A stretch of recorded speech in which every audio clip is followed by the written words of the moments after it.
mula sa pagiging Chinita Princess, naging Sahara Princess si Kim Chiu sa kanyang kaarawan sa Dubai. Sa isang post, ibinahagi ni Kim ang isang nakakagulat na kwento ng kanyang birthday celebration. Ayon sa kanya, wala siyang balak na mag-shoot o gumawa ng kahit ano. Ang plano lamang sana niya ay mag-chill sa bahay. Pero dahil sa kanyang ate na si Cam Chiu, nagbago ang lahat. Isang sorpresa ang inihanda ni Cami mula sa glam up at photoshoot sa gitna ng disyerto ng Dubai. Nagising sila ng 3 a.m. para maghanda at umalis ng 4 a.m. para makuha ang perfect sunrise shot. Sa kanyang post, pinasalamatan ni Kim ang ate niyang si Cam at ang nag-organisa ng photoshoot. Nagpasalamat din siya sa lahat ng tumulong upang maging espesyal ang araw na ito. Sa kabila ng lahat ng sorpresa at effort, Kim simply said, "Happy birthday to me! Happy birthday!" 35 na siya. Yes! O, Birthday tama niya ba? ng April 19, 19, di ba? oo. Pero kasi di ba sabi ng ate niya, Kim, doon lang tayo mag-photoshoot sa Dubai, Oo. sabi niya. Ito yung Doon ano nag-celebrate May last day naman sila sa Dubai. Ito yata Ang taray yung ng nagpunta sila. ang taray ng photoshoot Oo. niya. Oh. Oo, pero Diba? bakit nagpapa-photoshoot yan si Ate Lakam?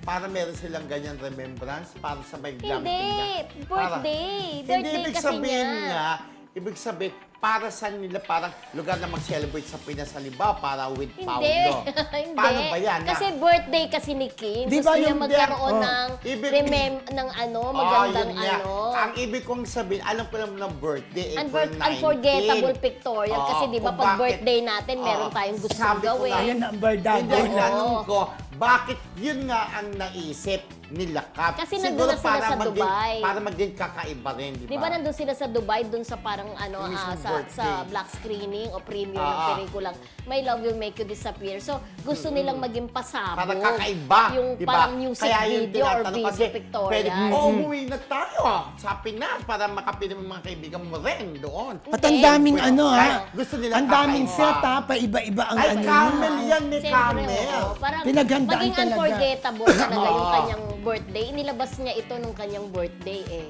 So, pasabog talaga. Pasabog. Kaya, At yung least may mga kakaiba na yung nagtatanong birthday. naman, kung tinatanong nila si Paolo, kung Oo. parang wala akong nakitang Paolo dyan. Pero, may nakita akong post nila na parang birthday run.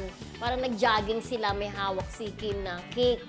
Okay. Diba nakita ko sa My Story ni Kim at saka Tapos? nakita ko rin sa My Story ni Paulo na parang may shot doon sa mga sapatos nila. Yun yung mga suot nilang sapatos. Ibigay ni Ate Yun. Carmen Dolanos kaya yun? Oo, sa Yung sapatos? Hindi, Baka parang di- hindi pa. Pero alam mo, meron pa nagpadala sa akin si Annalyn Hicapyata o si Sweet Rose Ancheta o si Marina Corazon. Yung parang, yung global na gano'n, na andun yung pangalan ni Kim Chiu. Parang word na umiikot yung pangalan. Isang lugar kay Bongga si card. Kim Chiu. Hindi Yeah, art Hindi, card. art card, parang Globe. sa ano. Globe Diba? talaga siya. Nakalagay Kim Oo. Chiu. Umiikot. Ay, mahal yun. Umiikot. Mahal yung ganon. Parang Inusto kung sa sa globe bongga. ng MOA yata yun di ba? May nakita rin akong gano'n. Ang ganda. Oo, parang Mahal ang birthday bayad greeting doon. para sa Oo. kanya. Talagang mahal na mahal. Mahal Talagang na mahal siya ng Kim Pao. fans, talagang Si Kim pagkakagastusan. Yes. Pero may tinatanong nga sa akin ng mga fan, Ayan, aalamin pa lang po namin, baka bukas namin malaman ng kasagutan, kung bakit hindi raw binati. Totoo ba? Hindi naman ako nung birthday nakapanood niya ng mismo. Showtime.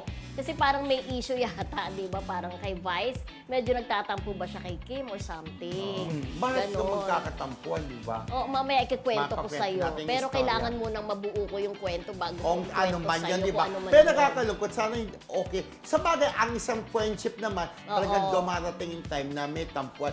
Gaya natin tatlo, pero at the end of the day, tayo pa rin mga friendship, di ba? Malay naman natin, kunyari May tampuhan, di kunyari ko alam. muna, wala munang walang bunong bat. Malay mo naman, magkaroon sila sa oo. prank yun or ano. Malay Ano, natin. pwede baka pagdating niya, Oo. wow, happy birthday, Kimmy! Sabi Pero ni nandito na Vice. siya, di ba? Ngayon nga pagkanda doon sa ano. Oo. Pero yung sabi mo, ang kasang issue, pwede mong banggitin? Huwag na, hindi pa tayo Huwag mo sure, nang no? banggitin, no? Bawal pa, di ba? Correct. Bubuhin Pero ang muna tanong, natin yung kwento. Ang tanong, may issue nga ba May talaga issue ba between talaga? Vice and Kim Kasi Chiu? nagsimula po yan doon sa hinihintay ng mga fanay na Na pa-black black screening screening. ni Vice kila Kim. Ay, So, paliwanag biglang mo nga nag-start yan yan, kung bakit diba? walang pa-black screening. Oo, kasi Kwento di ba ko, sabi pwedeng mo- kwento? Anong kwento? Yung, kumbaga, ang actually po, ang nagpa-black screening. Ann Curtis, Si Ann Curtis. hindi si Kim. Hindi po si Kim Chiu. Oo. Dumating lang sila, ang Kim Dati, Pao. nung movie nung Vice. Yung, and the breadwinner Oo. is. Kaya Kasi may siya- mga fanay na nagsasabing sila Kim nga nagpa-black screening ng ng pelikula ni Vice. Bakit si Vice walang pa-black screening? Walang pa-black screening sila Kim, si Ann Curtis ang may pa-black screening noon. Pero tingnan po natin ha, ay meron lang po kami tinatanong ng mga tao at hinihintay ng kasagutan. Yes. Bukas po yan, Abangan. i-discuss natin. Abangan na Alright? yan. Alright, stretching na muna tayo na